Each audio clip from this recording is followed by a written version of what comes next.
Gold has prepared for war. Gold spot price closed Friday at $2,507 per ounce, or just over 2% on reports that Iran has declared its intention to attack Israel in response for the assassination of Ismail Haniyeh, the leader of Hamas, as well as a Hezbollah commander, Hussein Qassab, back on July 31st.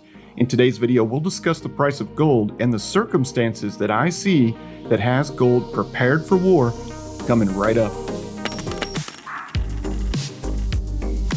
There are certainly factors supporting the rise in the value of gold this year outside of what's going on in the Middle East, and those include the prospects for one or several Federal Reserve interest rate cuts coming as early as September, with the others potentially shortly after. Now, let me not forget that this is also an election year, and some crazy things have already happened in American politics over the last 5 weeks or so, including the political downfall of our President Joe Biden to the near assassination of our former President Donald Trump. As you may or may not know, gold also competes with fixed income assets such as money market accounts, certificates of deposit, and bonds, all of which involve locking up cash in one of these instruments for a period of time to earn interest. Gold, on the other hand, doesn't earn any interest, sitting there on your table or in your safe or buried somewhere in your backyard. So the concept of lower yields or lower rewards from fixed income assets, well, that does make gold more attractive as a store of wealth. Interest rate cuts have been on the docket for a while now, and while the Federal Reserve has yet to cut, gold continues to run wild with many of our favorite gold bullion bars. Check out these coins, increasing in value rather significantly over the last 3 months. And when you look at the cost to buy gold now from the first of the year, wow, we are faced with over 20% higher prices than before on all the popular gold bullion products. Now, there is also the fact that the US dollar index did decline 0.4% last week, which is another bullish indicator for gold. When foreign fiat currencies do gain ground on the US dollar, that creates a cheaper gold buying opportunity for those living outside of the United States. However, saber rattling is responsible for the big gains we witnessed last week. That's my opinion. Israel has yet to officially claim credit for the assassination of Hamas leader Ismail Haniyeh back on July 31st, 2024, in his Tehran apartment. But regardless, Iran is convinced, and they are not keeping their feelings about it quiet with open declarations of an attack coming in as little as 72 hours. Now, initially, reports coming out of Iran indicated that the apartment building Haniyeh was struck by an air-to-ground missile or rocket sometime around 1:30 in the morning, prompting news cycles to discuss the possibility of a stealth Israeli fighter that managed to fly deep into Iranian airspace undetected, get it shot off, and then escape the same way. But more recent reporting indicates that a bomb had been planted in or near the apartment months ago, patiently waiting for the call to proceed, possibly, that is, as the strike against Hamas and Hezbollah leaders came at nearly the same time. While Iran was talking this week and talking aggressively, gold was ticking up, closing up over $2,500 per ounce, putting gold American Eagles and gold American Buffalo coins well above $2,600 per ounce at all of the online bullion dealers going into the weekend.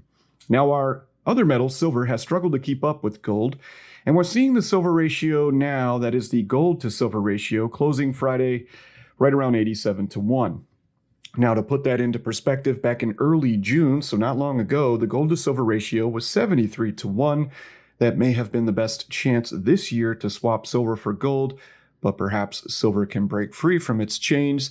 I doubt that, but you never know. It might be able to play a little catch-up. Now, a couple of possible scenarios are in store with this conflict over the next couple of days. First, there is always the possibility that nothing will happen at all. Okay, we've got to keep that in consideration, and if that does come to be, and a ceasefire agreement of some sort is signed or agreed upon between Hamas and Israel or Iran in some capacity, then we will likely see lives spared and the value of gold will fall as a consequence of that. Now, there is also the possibility of a less significant attempt to retaliate by Iran, which could see gold volatility remain present next week, that is, and puts into question which way it could go based on how fierce Iran's attempt to retaliate becomes. The most dire situation, however, is a full-fledged attack by Iran or more likely by Hezbollah, one of its proxies, which could strike downtown Tel Aviv with rocket munitions in a matter of minutes from its location in Lebanon. Now, this scenario would place the lives of many Israelis, also those in Lebanon and even in Iran, in harm's way, depending on, of course, the outcome of what is yet to come. We could see a serious counterattack on Iran by Israel as well, and even possibly seeing the United States enter the conflict. While I'm not in the Situation Room in D.C., I did serve for over 20 years in the U.S. military and have enough common sense to understand that U.S. naval and air power deployments to the region have significantly increased over the last month, and I would never discount the capabilities of the Israeli Air Force to bring pain to Iran if something does happen soon. When it comes to stacking gold, the situation in Israel and the greater Middle East could provide yet another all-time high price for gold next week, or even a correction, maybe even a deep correction. But once again, no one exactly knows. However, depending on what happens while the gold market remains closed over the weekend, I would expect more volatility next week, which could be good for gold traders, but will probably make stacking gold even more expensive. Now, if you're looking to buy, you're rolling the dice that this weekend's price will be lower than Monday if you purchase over the weekend. Obviously, the reasons to stack gold, even at this weekend's record high price, are numerous. But let me throw a few of them out there, and I'd be happy to get your opinions in the comments section. Now, the United States is in an extremely vulnerable position politically today with the recent political ouster of President Joe Biden from his re-election bid to the near assassination of former President Trump and the glaring incompetence of his security to protect him.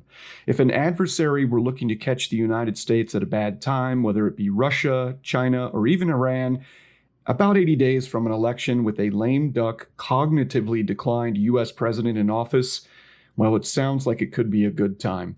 Now, I personally believe that gold knows this and that the knowledge and likelihood of a growing conflict in the Mideast is very real and is priced into gold's spot going into this weekend. However, I'm just one guy, a stacker, a patriot, a concerned citizen looking out for himself and his family with gold.